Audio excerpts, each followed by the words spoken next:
Hey, Andrew Austin of the FAR Podcast. This is the vlog associated with the Freedom and Reason blog. You can see the address there on the screen. For those of you who are listening, it's andrewaustin.blog. There you'll find, and I'm approaching about 450 essays now, essays on class, race, religion, culture, and a myriad of other topics.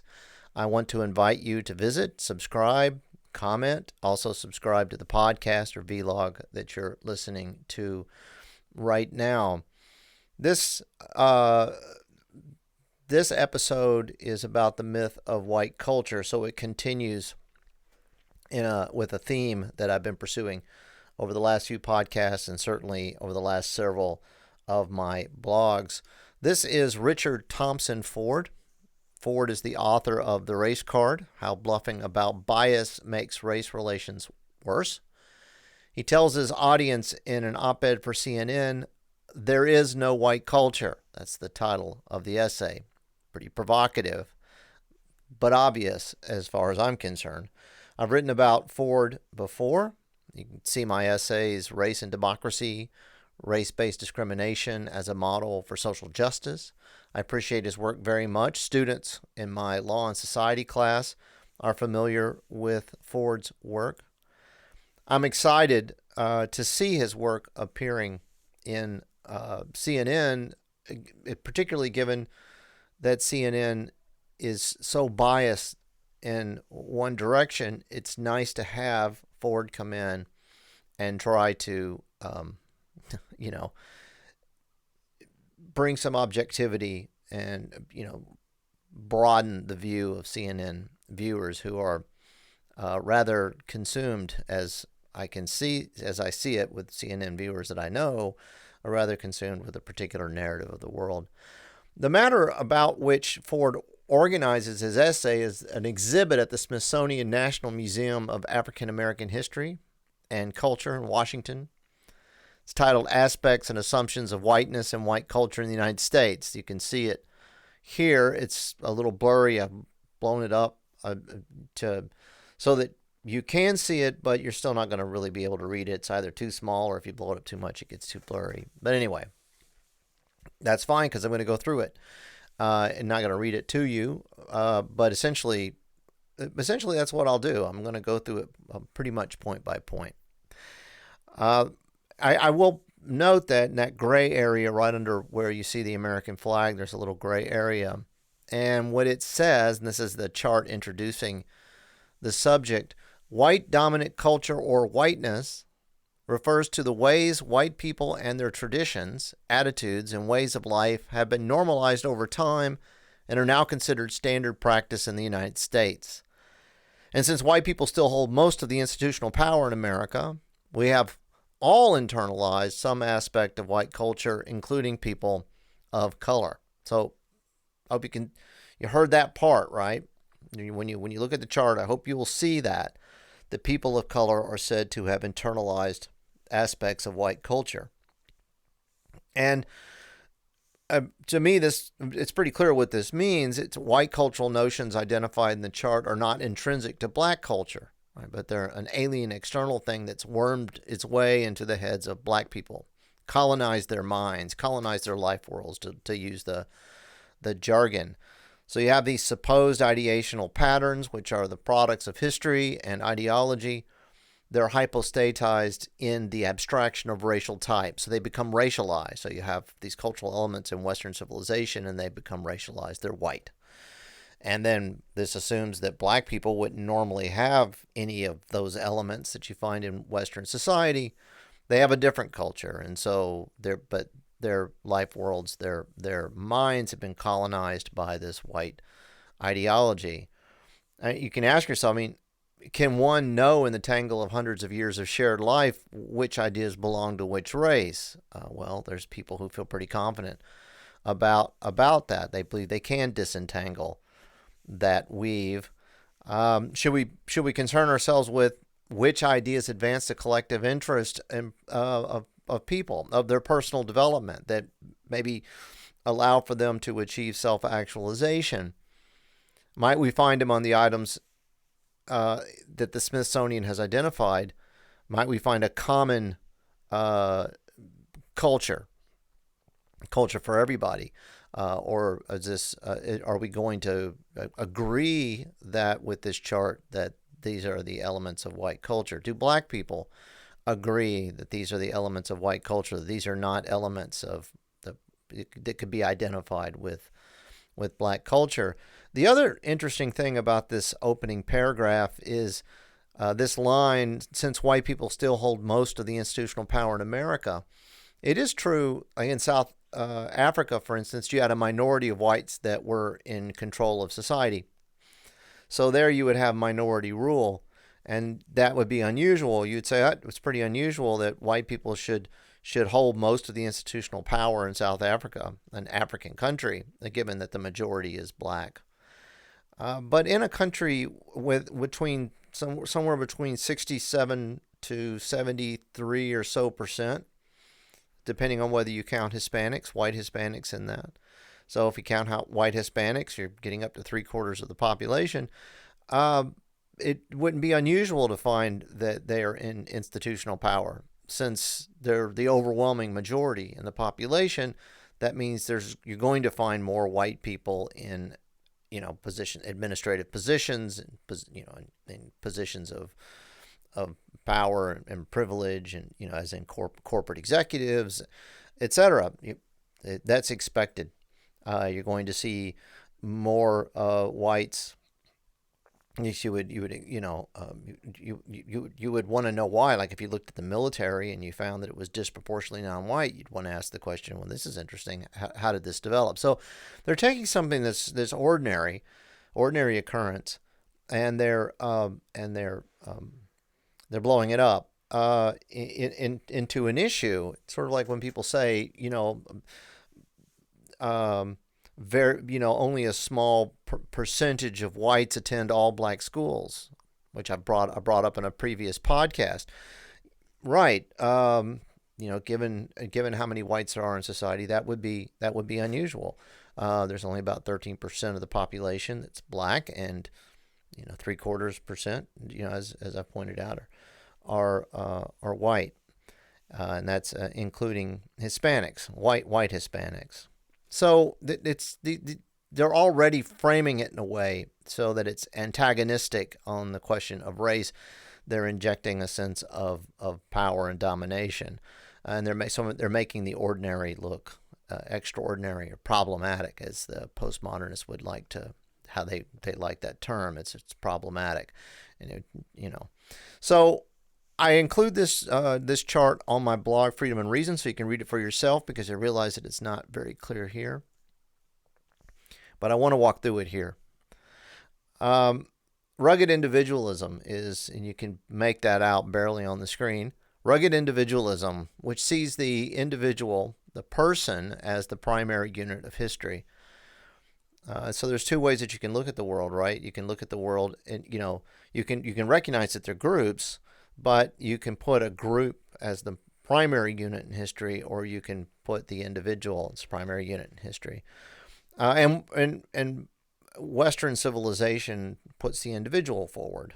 Okay, so it's about about the personhood, individual liberties, individual rights, and rugged individualism emphasizes autonomy, independence, and self-reliance. Right, those are the values that embody individualism, and there's rewards for embodying them. So an alleged tenet of whiteness is that having more deeply internalized these values than other groups, white people more readily ascend the ladder of success, and those groups that do not embrace these values don't do as well. And interestingly, that's the assumption that's alleged to come from whiteness. It's that if you have ever studied modernization theory, the idea is that societies that are modern have these values that they've embraced, and the third world hasn't embraced these values or resist these values. And it's possible that people can lose those values and then stop progressing. So this modernity and progress and all this is bound up in this idea of these values of individualism, autonomy, independence is the same word, essentially self-reliance. In an individualist conception of society, goes on to identify the nuclear family as the ideal social unit. So the person is the primary unit, or the ideal social unit, the individual. The most important group the individual is a member of is the family, and that family is a nuclear family. So you have a husband, you have a wife.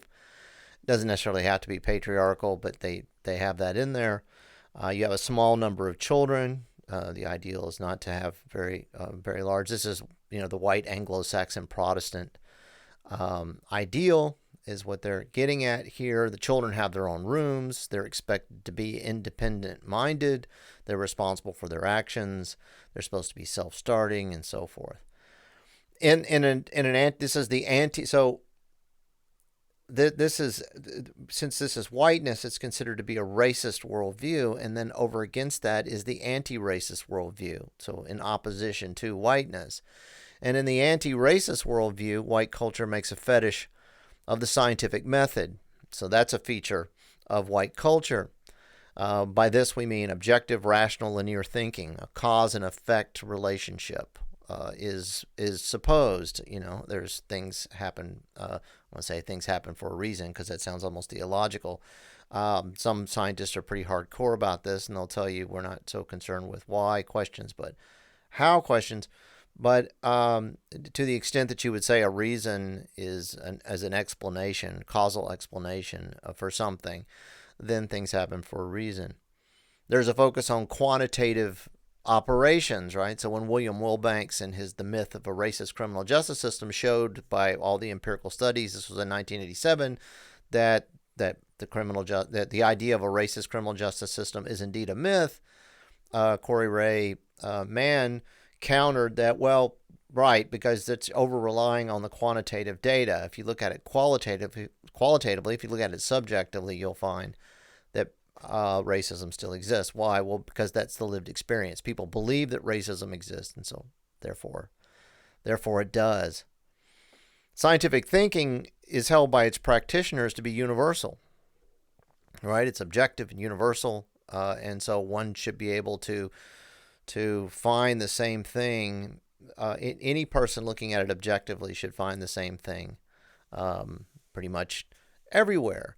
Of course, that's in contrast to postmodernism, to cultural relativism, to moral relativism, which conceptualizes the scientific method itself as only one of innumerable narratives that project power. So that's important to get that, that they're narratives that project power. This view it denies that there's any external mind independent reality or truth, or maybe it would concede that maybe there is, but there's no way that you can know it apart from the narrative. So there is no reality in itself, at least not one that's accessible. You only have accounts of it, and the prevailing accounts, as well as their epistemic character, right? In other words, the logic of their justifications. These, to the observer who's being critical in their thinking, these are revealing of the prevailing structure of power. There's kind of a lurking objectivity behind this, but the contradictions abound. French philosopher Michel Foucault is probably the most notable postmodernist thinker in this regard. He famously argued, to quote him, "There is no power relation without the correlative constitution of a field of knowledge, nor any knowledge that does not presuppose and constitute at the same time power relations," right? So he put it more succinctly elsewhere. Knowledge is not for knowing, or knowledge is not for understanding, depending on the translation. Knowledge is for cutting, right? So we don't, does science help you see more clearly? I mean, that would be what I would think its function is. Or I should say, is acquiring knowledge, is knowledge about seeing more clearly, because science is problematic. Well, Foucault would say, well, for sure, it's about advancing a struggle. It's about fighting. So does it helps you fight better? It may not help you see better, but it helps you fight better. And so power is assumed. Now, what's a source of power? As a Marxist, I would argue that, sure, the ruling ideas of any age are the ideas of the ruling class. I think that's a basic truism. But I want to understand the objective arrangement of social classes in order to understand the emergent power from those relations. That's a materialist approach. It's a scientific approach. So I haven't abandoned scientific objective thinking when I do that. For Foucault, the systems are shot through with power, and they're multi-perspectivals, right? This sort of the micro politics of power. Power exists in many, many dimensions and at many, many levels. And so if you, and in fact, there are power systems that that you don't know about. You haven't detected them yet. You have to study discourses. You have to study, systems to uncover the power relations that exist within them. And so, whole that vocabulary spin out, theories spin out that with words that reify realities. And it's the language that which is exactly right, right? So exactly right from that point of view. So their reality is really only a vocabulary that that reifies concepts. It's power projection, crystallizes their power in some sort of tangible form, and so that's true for those who struggle against those powers. I want to stop there with this sort of talking about postmodernism, because that's not what this is about. But it's lurking all through this, right? And so when I come back to this subject in my next podcast, which I'm already planning, I'm going to talk about diversity training programs, racial sensitivity programs, and so forth. I want to get into this very long history of postmodernism, of critical theory, and even Mao Zedong thought, or neo-Maoist thinking, neo-Marxist thinking. The whiteness of science goes also for Western Judeo-Christian traditions. These are considered primary by white people and non-white people who have internalized whiteness. And Ford's going to make a particular point about that, so keep that in mind. The Protestant work ethic looms large here, right? The values of hard work before play, accepting personal responsibility for failure. Put another way, white culture prefers an internal locus of control where success and failure are a function of the character and quality of human agency, as opposed to an external locus of control where individuals are controlled by structures. An external locus of control sees human beings as having very little agency, very little control over their lives. Therefore, you can't hold them really responsible for the things that happen to them or that they do. In a sense, they're marionettes, puppets on strings that are animated by structural power that requires a theory to detect. Sociology has provided a lot of the conceptual machinery for this view of the world. An internal locus of control has a person seeing, recognizes human agency and has a person acting in a intentional manner and taking charge of their own lives. All this is bound up in the Judeo-Christian tradition, which focuses on the person and agency. Christianity is normative in this idea in Western civilization, and all other religions are considered foreign. Their practitioners are considered outsiders. Islam is the obvious religion here. It looms large as the other. And I've pointed out in my past writings that those at war with white culture, as they define it, and which we really need to say at war with Western civilization, have made a fetish of Islam. Because Islam is seen as standing outside the West, then they want to make common cause with Muslims over against Christians, since they're part of Western civilization, which is considered to be racist. And then what happens is Muslims become reflexively treated as people of color. If we use the anti-racist rhetoric, in fact, Islam is a product of white culture, just not the European one. But things get confused in this postmodern way of understanding the world. In white culture, notions of justice are, and by the way, I'm still just going through this list that's on this chart. Notions of justice are based on common law.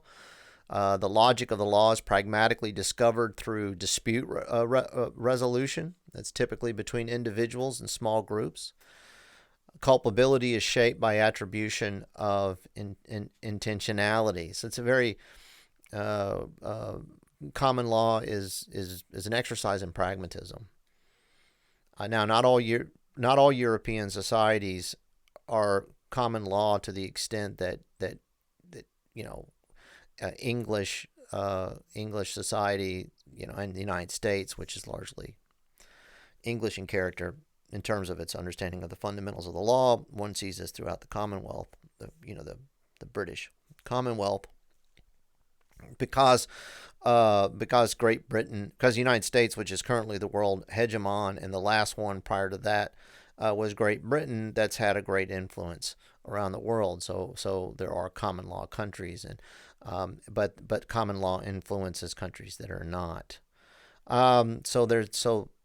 These are discovered, and by saying that you discover the law through a dialectical process means that the law is to some extent objective, right? So and this is where the whole idea of human rights comes from. So we have human rights because we're all individuals, members of the same species, and that species being, as Karl Marx would put it, means that humans come with certain intrinsic needs. So whether you want to talk about it in terms of natural history that relies on a universalist religious notions, or the notion of nature in biology, the human rights then becomes a fundamental expression of humanity, shared humanity. It's actually a very beautiful way of understanding human beings, and when you accept this view, moral relativity becomes very problematic, because under moral relativity, since morality, if you argue that morality is determined by group culture and that it's highly variable, then the individual's rights are not universal, they're not transcendent, and so one has to judge every moral system based on its different cultural dynamic. So you can have a society in which women, have parts of their bodies removed in order to, reduce their sexual pleasure, and make men feel more comfortable about owning them, and not having to worry about whether they'll stray. Things like this, I would find that profoundly immoral from a universalist standpoint, but from a cultural relativist standpoint, that's just the nature of the culture, and cultures are adaptive, and so they fit the needs of the people, which is particular to the different groups of people. This is a romantic notion of culture. It's quite contrary to a scientific understanding, and it is in itself racialistic, ethnicist, very problematic. Those of you who've been following my podcast know that this idea in the West of personal responsibility just deserts these features of individualistic justice. That this is very problematic from the critical race standpoint, where they distinguish, on the one hand, perpetrator's perspective, which emphasizes individual responsibility, culpability, intentionality, and on the other hand, the victim's perspective, where assertions of feeling expressed are valid by virtue of hailing from an oppressed category, right? This is the lived experience idea. So the oppressor advocates the former. This is the argument coming from the postmodernist standpoint, the critical theory standpoint. The oppressor advocates the former perspective because it protects his privilege, right? You could say it isn't really better, but the narrative that it's the narrative that prevails because the oppressor is in charge and can make it so. But really, it's worse because it is the perpetrator's perspective. Then the word perpetrator is a bias word, biases you to look at then all of the tenets of Western justice as being bad because they are the perspective of the perpetrator. From the victim's perspective, justice does not require you prove an individual acted intentionally. All that's needed is for some group harm to be alleged and supposed to result from the actions of or the failure to act by the other group, right? So This is the notions of white privilege, right? All whites are racist. All whites have privilege. No white person stands outside of whiteness by definition. All whites are stigmatized by white supremacy because they're part of it and justifiably stigmatized. And they are all of them, all whites are responsible for the harm that results from the wages of whiteness, this famous term that all whites get this privilege, they get this psychological wage. Even if they're not capitalist, even if they're poor, they still, as Oprah Winfrey tells us, no matter how far how far down you are on the ladder, if you're white, you have a privilege you can turn to. You have a wage, and all whites have that. And this is not merely a cracked theory and a cracked theory of justice. It's dangerous, a very dangerous way of looking at the world. We can see why in the riots in our streets. You can see why around the world where this kind of mentality takes hold. And so here's what makes it dangerous. So if you take the Western justice standpoint, an individual who harms another individual is held responsible in a process that ideally carefully examines the facts in a civil or a criminal procedure. And only those persons who are materially involved in the wrongdoing are held responsible for it. It sounds kind of weird to say because somebody else did something to you, I who did nothing to you should have to pay for it. But you have to understand that in a sort of a group mentality, everybody's responsible who's a member of that group, right? So it's about collective punishment as opposed to individual punishment, collective responsibility as opposed to individual responsibility. In the West, at least according to Western civilization, the tradition that's emerged, we don't punish others who look like the wrongdoer in some way. We just don't do that. Not everybody with blue eyes is responsible on account of a perpetrator having blue eyes. That perpetrator had blue eyes. I have blue eyes, but I'm not the perpetrator. So that's just objective fact, concrete reality. That we don't even have to jump. There's an abstract world which will disrupt that, but we don't have to go there. We mustn't go there. Actually, that's what I would argue. Or we could do it with blonde hair, freckles, whatever. Only the perpetrator is held responsible because the perpetrator perpetrated the wrongdoing. So you want to get the right guy. What was it, that old case? I don't know whether this guy has been stealing hay, but somebody's been stealing a lot of hay around here. So might as well throw this guy in jail. If you suppose, on the other hand, that every member of a group is responsible for the behavior of individuals presumed to belong to that group, then any individual of that group becomes a suitable target for retributive or restitutive justice. Right? You can make anybody pay. The concrete individual becomes a stand-in for an abstract person, any concrete individual, right, in this abstraction. So any white man can substitute for a white man. I just watched a video today where there's an elderly white couple sitting in an open-air cafe, and a group of Black Lives Matter protesters come by, and they're yelling at them. They're yelling at them because they're white, and they're responsible for the misery. And then a black woman with a shirt that says Nazi lives don't matter, which is a ridiculous assumption that they're fighting Nazis. They're talking about ordinary white people. Just walks right up to their table and just grabs one of their beverages and starts drinking it, and everybody thinks it's funny, right? And right, because I can steal from this white person.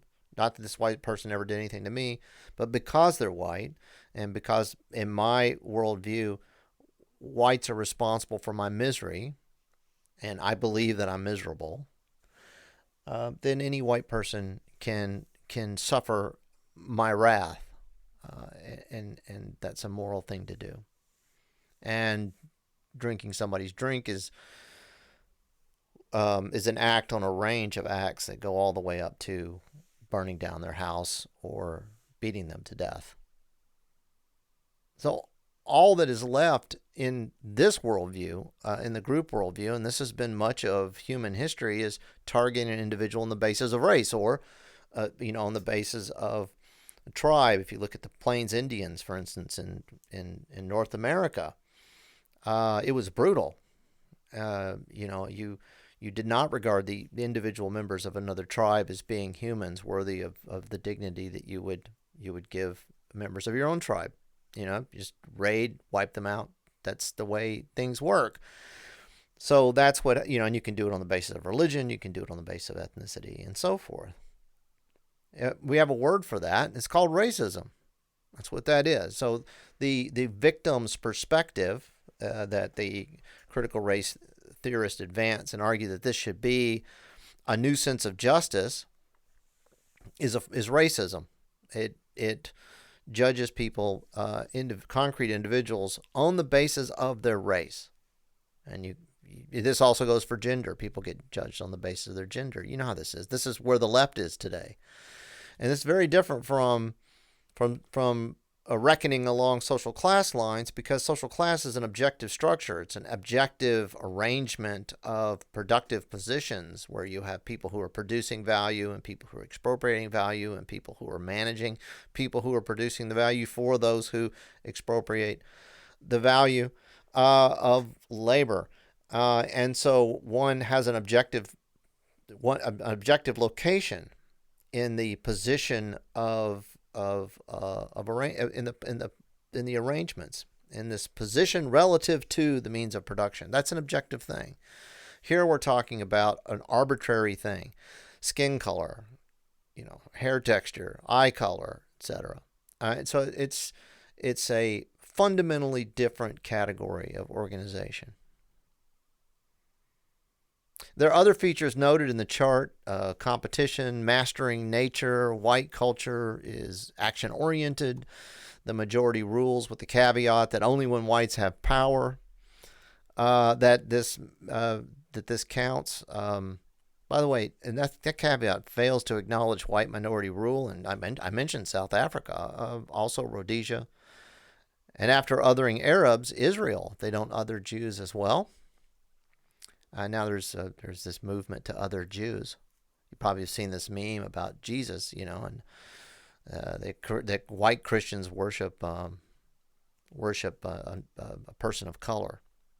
So that assumes that Middle Easterners are not white. White culture emphasizes written communication, reason over emotion, privacy, civility, politeness.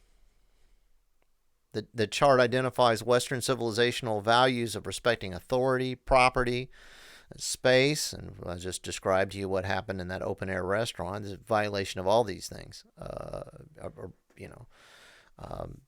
The authority of personal space, for example, and somebody's property. That drink, they bought that drink. Somebody decided to drink for themselves. White culture is said to be future-oriented. It involves planning, delayed gratification. There are schedules, the commodification of time. Now, okay, none of this is white culture. If you want to put a label on it, you might try bourgeois culture, at least in some of its elements. We can certainly have an argument about that. Not all of it is bourgeois, and the proletariat has contributed a lot to the system as well. But what we're going through that's being identified on the chart with white culture, a lot of that is bourgeois culture. And so before turning to Ford's take on white culture, I want to expand on this tag, bourgeois cultural tag, by summarizing an op-ed by Amy Wax, who's a law professor at the University of Pennsylvania, and Larry Alexander, a law professor at the University of San Diego. They wrote an op-ed that was published in the Philadelphia Inquirer. This is back in 2017, but I'm bringing it up again because it's related very much to what we're talking about here. It's called "Paying the Price for Breakdown of the Country's Bourgeois Culture." This op-ed really riled the cancel culture warriors. They drew up a petition, secured several thousand signatures in an attempt to get Amy Wax fired. It didn't work, and she's as recalcitrant as ever. You can, if you're interested, and watch the Glenn Loury show anyway. It's fantastic. Glenn Loury on was it Blogging Heads, podcasting service. He's had her as a guest on at least twice. I know I've watched, and it's all I don't agree with everything she says, but it's always rewarding to listen to her, and you learn a lot. And in fact, it's very important that you listen to people that you don't agree with. This is, if you get in the echo, if you get in the what we call the echo chamber, if you get in there with people you agree with, you wind up believing the most ridiculous things. You have to listen to people want to talk about diversity. I think most important diversity you can have is diversity of ideas. So, according to Wax and Alexander, bourgeois culture laid out the script we're all supposed to follow. I'm quoting now. Get married before you have children. Strive to stay married for their sake. Get the education you need for gainful employment. Work hard. Avoid idleness. Go the extra mile for your employer or client. Be a patriot, ready to serve the country. Be neighborly, civic-minded, and charitable. Avoid coarse language in public. Be respectful of authority. Eschew substance abuse and crime. Well, this sounds like white culture as defined by the chart that I shared with you. Insisting on the relevance of bourgeois culture in a progressive America, because you think, well, wait a second, but we're trying to overcome whiteness, so therefore, shouldn't we abandon all of these? And Wax and Alexander write quite the contrary. Quote, banishing discrimination and expanding opportunity does not require the demise of bourgeois culture. Quite the opposite. The loss of bourgeois habit seriously impedes the progress of disadvantaged groups. I would argue that it impedes if you believe in white privilege and you say that poor whites have privilege too, and they're an advantaged group for that reason, advantaged on the basis of their race. The loss of bourgeois habits we're talking about seriously impedes their development, right? I mean, because we can make the argument that they're bourgeois traits and the ruling ideas in every age are the ideas of the ruling class. That the upper class has, this is Norbert Elias's analysis, has civilized the working class to some extent, but it's been very good for everybody who adheres to these values. Then they say that the trend has been accelerated by destructive consequence of the growing welfare state, which by taking over financial support of families reduced the need for two parents. A strong pro-marriage norm might have blunted this effect. Instead, the number of single parents grew astronomically, producing children more prone to academic failure, addiction, idleness, crime, and poverty. Now, I'm hearing a lot of things again on the Smithsonian's white culture list. And then people would say, well, there's the racism coming out. And others would say, well, if you look at success and, well-being and, self-actualization and all the things that we would regard as important, if we could just sort of bracket that those seem to be the values of Western, civilization, bourgeois culture sounds rather appealing. And if it sounds appealing to you, welcome to the club. I mean, Heather McDonald has also extolled the values of bourgeois culture. I've written quite a bit about her. These are values that have produced the most advanced civilization in world history. And these values emerge from the dynamic of nationalism, or one could say that nationalism is sort of the manifestation of these values. Not to try to mystify it, but there's a dialectical process going on. Nationalism is an approach to organizing populations in which legal and political structures elevate individuals from subjects to citizens. That's why you don't need the king. If you still have a king, it's more of a ceremonial role. You're now not a subject, you're a citizen. And that places you under the rule of law and affords you a democratic process to effect change, and to expand and entrench democracy itself. Detribalizes populations by emancipating them from provincial and traditional structures. Those are structures that limit personal development and self-actualization. Sort of the backwards ideas that hold people back. Keep women subservient to men, for example. Or keep gays and lesbians in the closet. It provides for people a common culture and language and access to common knowledge for problem solving. I argue in my writings for the past several years on my blog that individualism is the necessary basis for human rights. And I said this. I said this today. I want to reinforce this point. I'm going to just keep hammering this. Because individualism allows individuals to become defined not by the tribe, not by religion, not by race, but by the universal connection of the individual, the concrete individual, with all human beings independent of ideology. That is, their species being, what they all really have in common. And these layers and layers of ideology alienate us from that. And what Black Lives Matter and Antifa and the identitarian politics, all that wants to do is, all that does is place more layers of ideology between the individual and other individuals. It's a form of alienation. And this is an objective standard I'm talking about here. An objective standard. We can study this objectively and determine what's in the best interest of human beings materially. Group rights are destructive to human rights because they assume this relative ontology. They put the subjectivity of the tribe, the religion, the race before the concreteness of individuals, and they put the individuals defined by tribes and religions and races above the individuals of other groups. So it sets up this very dangerous in-group, out-group dynamic. Okay, so now turning back to Ford and his op-ed and the Smithsonian controversy, I want to tell you that, and some of you know about this controversy, probably already know this is true. After receiving blowback, the interim director, Spencer Crew, apologized and removed this material in mid-July. It had been online since May 31st, and so at the end of May, and then it was removed. Not because he considered it wrong and racist. He got a lot of blowback. They made the point that it is, but he said that he did it because he felt it did not contribute to the discussion as planned. In fact, he insisted that the chart wasn't racist. Quote, "We're trying to talk about ideology, not about people. We are encouraging people to think about the world they live in and how they navigate it. It's important to talk about the world. It's important to talk about it to grow and get better."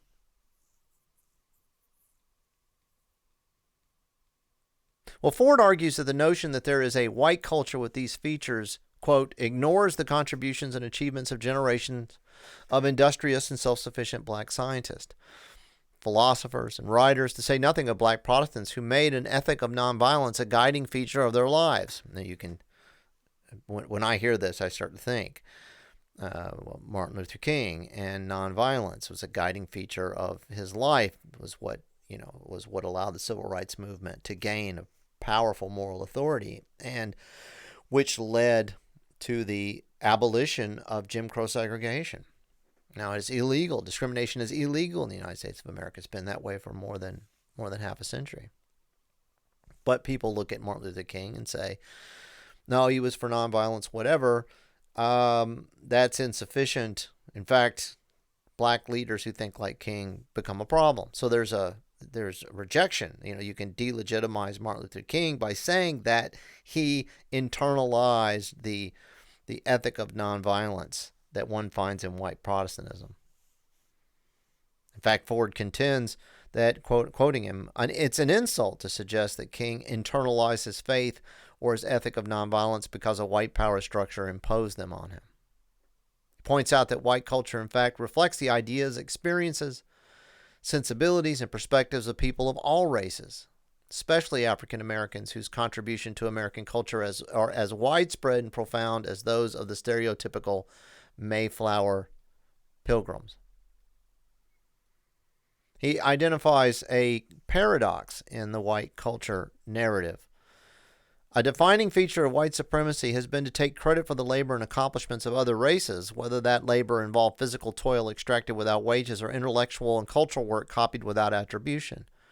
The idea of white culture advances this white supremacist project, crediting whites for the work ethic when no group of people in human history have worked harder and for less reward than black people. for the Christian faith, when black faithful and religious leaders have both furthered and revitalized Christianity and set the tone that whites have later adopted for good and for ill. For delayed gratification, when generations of black people delayed their own gratification even up to the day they died in the hope that their children might have better lives in a more just society. He also criticizes the identification of the written tradition with white culture, given that many renowned white authors incorporated aspects of literary traditions developed by black writers, and he cites Richard Wright and Ralph Ellison, among others. This isn't a case of cultural appropriation, he writes, but a cultural conversation between people of all races yielding new forms of expression that no one race can lay exclusive claim to, but that all can take pride in. Ford writes that there is no white culture, only American culture. Because of this, people of color deserve some share of the blame as well as the credit. He continues, we bear some of the responsibility for an ethic of rugged individualism that, at its worst, has fostered alienation and selfishness. If the veneration of the nuclear family has stigmatized other ways of caring and physical intimacy, we get some of the blame for that too. He suspects that the narrative the chart is projecting is shaped by a countercultural intention to disparage soulless American capitalism and uptight bourgeois respectability. And they do that in order to relieve the burden of shared responsibility by supposing that these are impositions. In other words, it's not black people's fault that they reproduced these things. Right? They've internalized whiteness.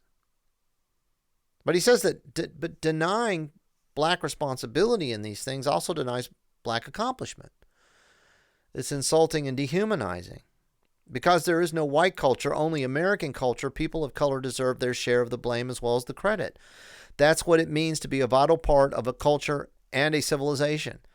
Not to have internalized it as passive victims, but to have been a part of it in all its glory and horror.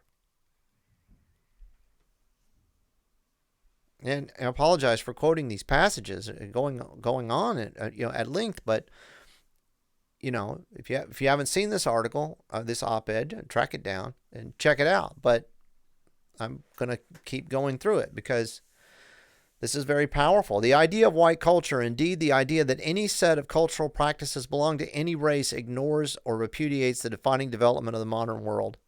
A cosmopolitan mixing of older face-to-face cultures made possible by the expansion of communication and migration. He writes, Black Americans are not displaced Africans who could return to their ancestral homeland. Blacks are the children of modernity, a new people born in the violent encounter with avaricious and ambitious Europeans who created a new identity and a new culture from that trauma. For better and for worse, the United States is our only home. We have no pure traditions to go back to. What we have instead are our profound contributions to what remains, for all of its flaws and hypocrisies. One of the most dynamic, inventive, and promising civilizations to emerge from the chaos of human history. So, the Western civilization that emerged in Europe was a region inhabited by lighter-skinned people, and they were lighter-skinned because of the unintended process of human development. Physical anthropology has shown that white skin is a product of the development of large-scale agriculture, changing of diet, and so forth. But that doesn't make the culture that emerges from that white. By the way, we're talking not just about Europeans, we're talking about Middle Easterners and Central Asians. If history had been such somewhere else, the values of the Enlightenment might have emerged there, but they didn't. They emerged in Europe. And people there just happened to be lighter skin color. We can't change that. And we're fortunate that it emerged at all. If you look at the history of the world, it's pretty brutal. Now, you would not want to live in the world before the Enlightenment. It's not just that there's no need to racialize culture. Ford argues that racializing culture is a bad idea. And so the lesson here is that the values of Western civilization are to be preserved and advanced because these are the values that abolished slavery and racism. Before the United States came into existence, slavery was widespread. It was the United States that abolished the slave trade. The United States abolished chattel slavery. The United States abolished Jim Crow segregation and made racial discrimination against blacks illegal. It was the West that emancipated women. It was the West that achieved equality for gays and lesbians. Women and gays and lesbians are still struggling in many parts of the world. Western culture is for everybody.